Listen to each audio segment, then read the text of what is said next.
ओम शांति।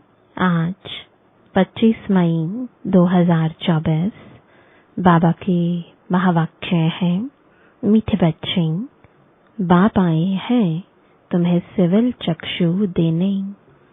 तुम्हें ज्ञान का तीसरा नेत्र मिला है, इसलिए यह आँखें कभी भी क्रिमिनल नहीं होनी चाहिए। प्रश्न है, तुम बेहद के सन्यासियों को बाप ने कौन सी एक श्रीमत दी है? उत्तर है, बाप की श्रीमत है तुम्हें नर्क और नर्कवासियों से बुद्धि योग हटाकर स्वर्ग को याद करना है। गृहस्थ व्यवहार में रहते नर्क को बुद्धि से त्याग दो। नर्क है पुरानी दुनिया। तुम्हें बुद्धि से पुरानी दुनिया को भूलना है। ऐसे नहीं, एक हद के घर को त्याग कर दूसरी जगह चले जाना है। तुम्हारा बेहद का वैराग्य है। अभी तुम्हारी वानप्रस्थ अवस्था है। सब कुछ छोड़ घर जाना है। ओम शांति। शिव भगवान वाच और कोई का नाम नहीं लिया। इनका यानी ब्रह्मा नाम भी नहीं लिया। पतित पावन वह बाप है तो जरूर वह यहाँ आएगा। पतितों को पावन बनाने लिए पावन बनाने की युक्ति भी यहाँ बताते हैं। शिव भगवान वाच है न कि श्री कृष्ण भगवान वाच है। यह तो जरूर समझाना चाहिए, जबकि बैज लगा हुआ है। रचयिता और रचना के आदि मध्य अंत का सारा राज यहाँ इस बैज में दिखाया हुआ है। यह बैज कोई कम नहीं है, इशारे की बात है। तुम सब नंबरवार पुरुषार्थ अनुसार आस्तिक हो। नंबरवार जरूर कहेंगे।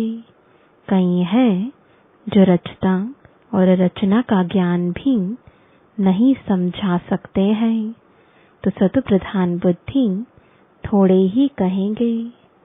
सतुप्रधान बुद्धि फिर रजो बुद्धि तमो बुद्धि भी है।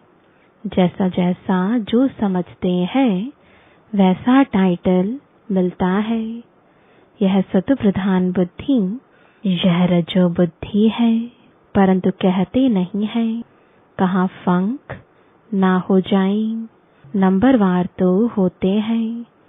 फर्स्ट क्लास की कीमत भी बहुत अच्छी होती है। अभी तुमको सच्चा सच्चा सतगुरु मिला है।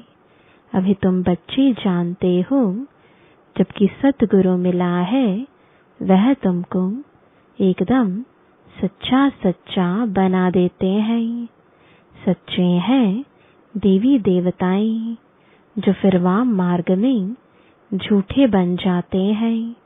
सतयुग में सिर्फ तुम देवी देवताएं रहते हो और कोई होते ही नहीं। कोई कोई तो ऐसे हैं जो कहते कि ऐसे कैसे हो सकता, ज्ञान नहीं है ना। अभी तुम बच्चे जानते हो कि हम नास्तिक से आस्तिक बने हैं। रचयिता और रचना के आदि मध्य अंत के ज्ञान को अभी तुमने एक्यूरेट जाना है। नाम रूप से न्यारी चीज फिर देखने में नहीं आती है। आकाश पोलार है तो भी फील किया जाता है ना कि आकाश है। यह भी ज्ञान है। सारा मदार बुद्धि पर है। रचता और रचना की नॉलेज एक बाप देते हैं। यह भी लिखना है, यहाँ रचता और रचना के आदि मध्य अंत का ज्ञान मिल सकता है। ऐसे बहुत स्लोगन है। दिन प्रतिदिन नई नई पॉइंट्स, नए नए स्लोगन निकलते रहते हैं। आस्तिक बनने के लिए रचयिता और रचना का ज्ञान जरूर चाहिए, फिर नास्तिकपना छूट जाता है। तुम आस्तिक बन विश्व के मालिक बन जाते हो। यहाँ तुम आस्तिक हो, परंतु नंबरवार पुरुषार्थ अनुसार। जानना तो मनुष्यों को है, जानवर तुम नहीं जानेंगे। मनुष्य ही बहुत ऊंच है, मनुष्य ही बहुत नीच है। इस समय कोई भी मनुष्य मात्र रचता और रचना की नॉलेज को नहीं जानते हैं। बुद्धि पर एकदम गोदरेज का ताला लगा हुआ है। तुम नंबरवार पुरुषार्थ अनुसार जानते हो कि हम बाप के पास विश्व का मालिक बनने के लिए आए हैं। तुम 100% प्योरिटी में रहते हो। प्योरिटी भी है, पीस भी है, प्रॉस्पेरिटी भी है। आशीर्वाद देते हैं ना, परंतु यह अक्षर भक्ति मार्ग के हैं। यह लक्ष्मी नारायण तो तुम पढ़ाई से बनते हो, पढ़कर फिर सबको पढ़ाना भी है। स्कूल में कुमार कुमारियां जाते हैं पढ़ने के लिए, इकट्ठे होने से फिर बहुत खराब भी हो पड़ते हैं, क्योंकि क्रिमिनल आई है ना। क्रिमिनल आई होने कारण पर्दा लगाते हैं। वहां तो क्रिमिनल आई होती ही नहीं, तो घूंघट करने की भी दरकार नहीं। इन लक्ष्मी नारायण को कभी पर्दा लगाते देखा है? वहां तो कभी ऐसे गंदे ख्यालात भी न आए। यहाँ तो है ही रावण राज्य। यह आंखें बड़ी शैतान है। बाप आकर ज्ञान के चक्षु देते हैं। आत्मा ही सब कुछ सुनती बोलती है, सब कुछ करती आत्मा है। तुम्हारी आत्मा अभी सुधर रही है। आत्मा ही बिगड़कर पापात्मा बन गई थी। पापात्मा उनको कहा जाता है जिसकी क्रिमिनल दृष्टि होती है। वह क्रिमिनल आई तो सिवाय बाप के और कोई सुधार ना सके। ज्ञान के सिविल चक्षु एक बाप ही देते हैं। यह ज्ञान भी तुम जानते हो। शास्त्रों में यह ज्ञान थोड़े ही है। बाप कहते हैं यह वेद शास्त्र उपनिषद आदि सब भक्ति मार्ग के हैं। जप तप तीर्थ आदि कुछ भी करने से मुझे कोई मिलते नहीं। यह भक्ति है जो आधा कल्प चलती है। अब तुम बच्चों को यह संदेश सबको देना है। आओ हम तुमको रचयिता और रचना के आदि मध्य अंत का ज्ञान सुनाएं। परमपिता परमात्मा की बायोग्राफी बताएं। मनुष्य मात्र तुम बिल्कुल जानते ही नहीं। मुख्य अक्षर है यह। आओ बहनों और भाइयों, आकर रचयिता और रचना के आदि मध्य अंत का ज्ञान सुनो, पढ़ाई पढ़ो, जिससे तुम यह बनेंगे। यह ज्ञान पाने से और सृष्टि चक्र को समझने से तुम ऐसे चक्रवर्ती सतयुग के महाराजा और महारानी बन सकते हो। यह लक्ष्मी नारायण भी इस पढ़ाई से बने हैं। तुम भी पढ़ाई से बन रहे हो। इस पुरुषोत्तम संगम युग का बड़ा प्रभाव है। बाप आते भी हैं भारत में, दूसरे कोई खंड में क्यों आएंगे?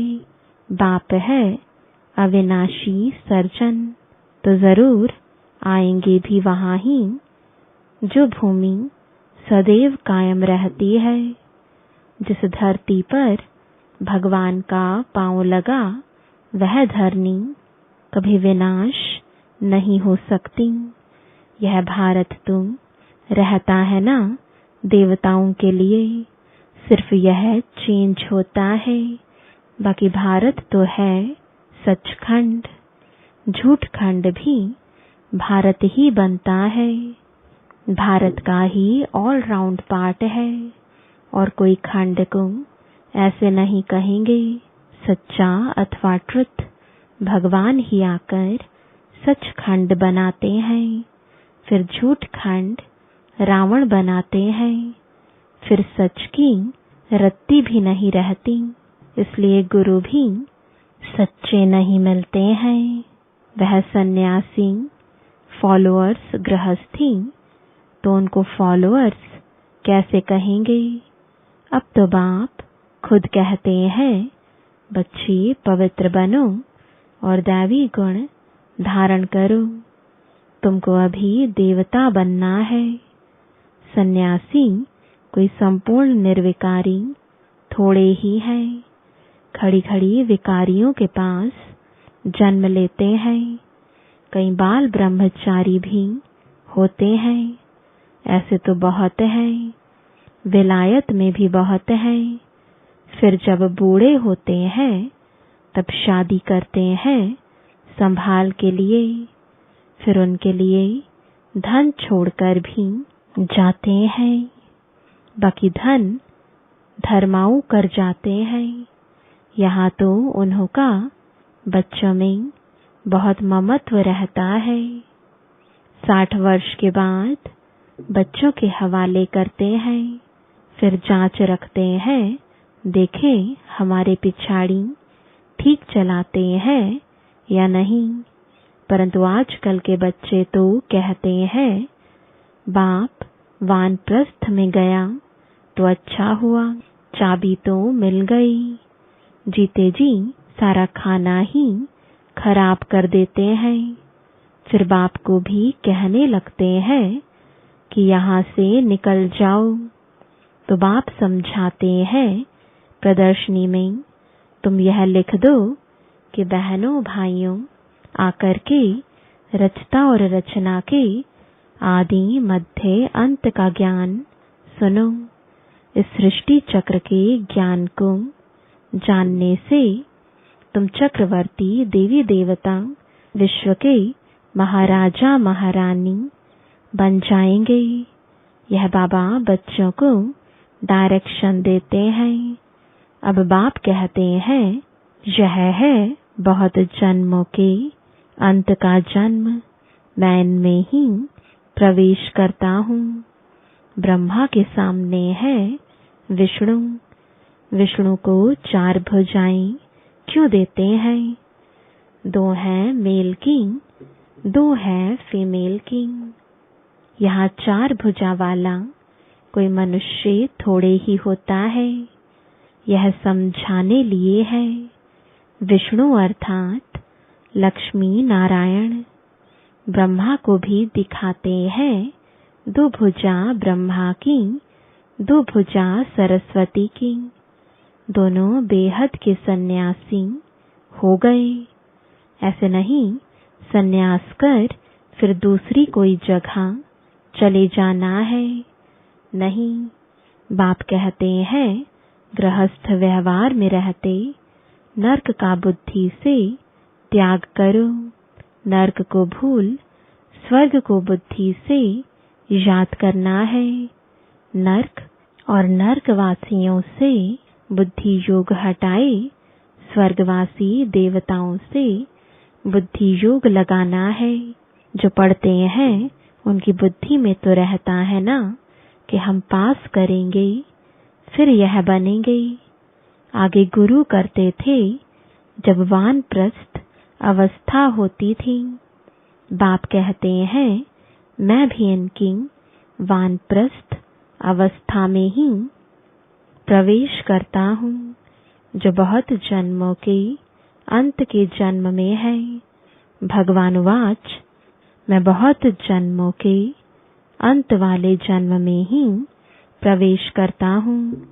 जिसने शुरू से लेकर अंत तक पाठ बजाया है उसमें ही प्रवेश करता हूँ, क्योंकि उनको ही पहले नंबर में जाना है। ब्रह्मा सो विष्णु, विष्णु सो ब्रह्मा, दोनों को 4 भुजाएं देते हैं। हिसाब भी है ब्रह्मा सरस्वती सो लक्ष्मी नारायण, फिर लक्ष्मी नारायण सो ब्रह्मा सरस्वती बनते हैं।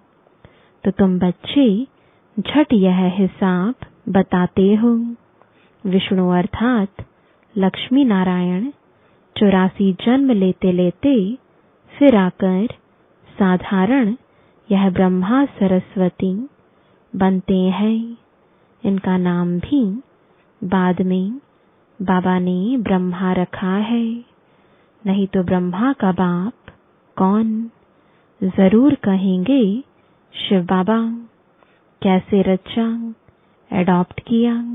बाप कहते हैं मैं इनमें प्रवेश करता हूँ, तो लिखना चाहिए शिव भगवानुवाच, मैं ब्रह्मा में प्रवेश करता हूँ जो अपने जन्मों को नहीं जानते हैं।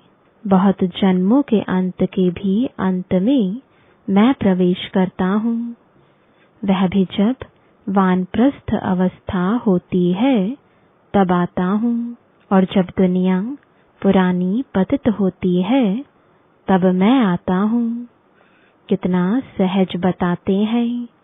आगे 60 वर्ष में गुरु करते थे, अभी तो जन्म से ही गुरु करा देते हैं। यह सीखे हैं इन क्रिश्चियन से। अरे छोटेपन में गुरु कराने की क्या दरकार? समझते हैं छोटेपन में मरेंगे तो सदगति को पा लेंगे। बाप समझाते हैं यहाँ तो कोई की सदगति हो ना सके। अभी बाप तुमको कितना सहज समझाते और ऊंच बनाते हैं। भक्ति में तो तुम सीढ़ी ही उतरते आए हो। रावण राज्य है ना, विशेष दुनिया शुरू होती है। गुरु तो सबने किया है। यह खुद भी कहते हैं हमने गुरु बहुत किए। भगवान जो सबकी सदगति करते हैं उनको जानते ही नहीं। भक्ति की भी बहुत कड़ी जंजीरें बन पड़ी हैं। जंजीरें कोई मोटी होती है, कोई पतली होती है। कोई भारी चीज उठाते हैं तो कितनी मोटी जंजीर से बांधकर उठाते हैं। इनमें भी ऐसे है। कोई तो झट आकर तुम्हारी सुनेंगे, अच्छी रीति पढ़ेंगे। कोई समझते ही नहीं। नंबरवार माला के दाने बनते हैं।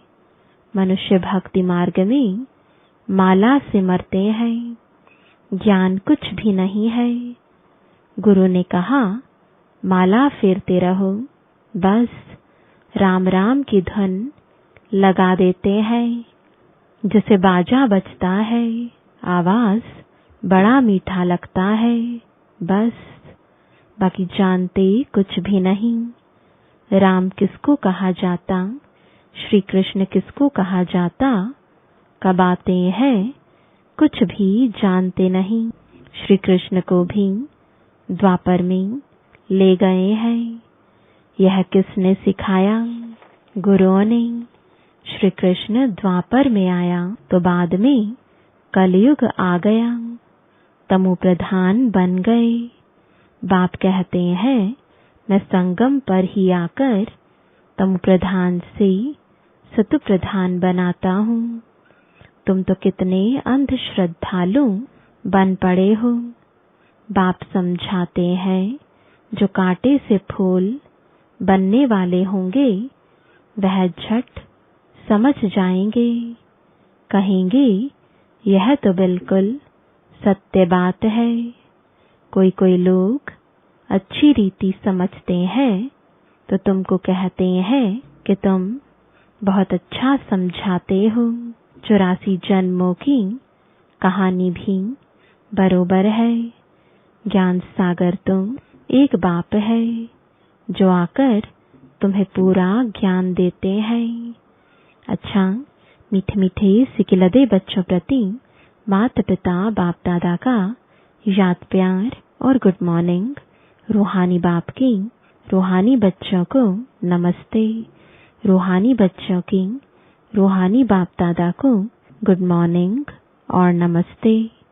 धारणा के लिए मुख्य सार है, पहला, सतगुरु बाप की याद से बुद्धि को सत्प्रधान बनाना है, सच्चा बनना है, आस्तिक बनकर आस्तिक बनाने की सेवा करनी है। दूसरा, अभिवान प्रस्थ अवस्था है, इसलिए बेहद का सन्यासी बनकर सबसे बुद्धि योग हटा देना है, पावन बनना है और दैवी गुण धारण करने हैं। वरदान है, देह और देह की दुनिया की स्मृति से ऊंचा रहने वाले सर्व बंधनों से मुक्त फरिश्ता भव। जिसका कोई भी देह और देहधारियों से रिश्ता अर्थात मन का लगाव नहीं है, वही फरिश्ता है। फरिश्तों के पांव सदा ही धरनी से ऊंचे रहते हैं। धरनी से ऊंचा अर्थात देह भान की स्मृति से ऊंचा। जो देह और देह की दुनिया की स्मृति से ऊंचा रहते हैं, वही सर्व बंधनों से मुक्त फरिश्ता बनते हैं। ऐसे फरिश्ते ही डबल लाइट स्थिति का अनुभव करते हैं। स्लोगन है, वाणी के साथ चलन और चेहरे से बाप समान गुण दिखाई दें, तब प्रत्यक्षता होगी। ओम शांति।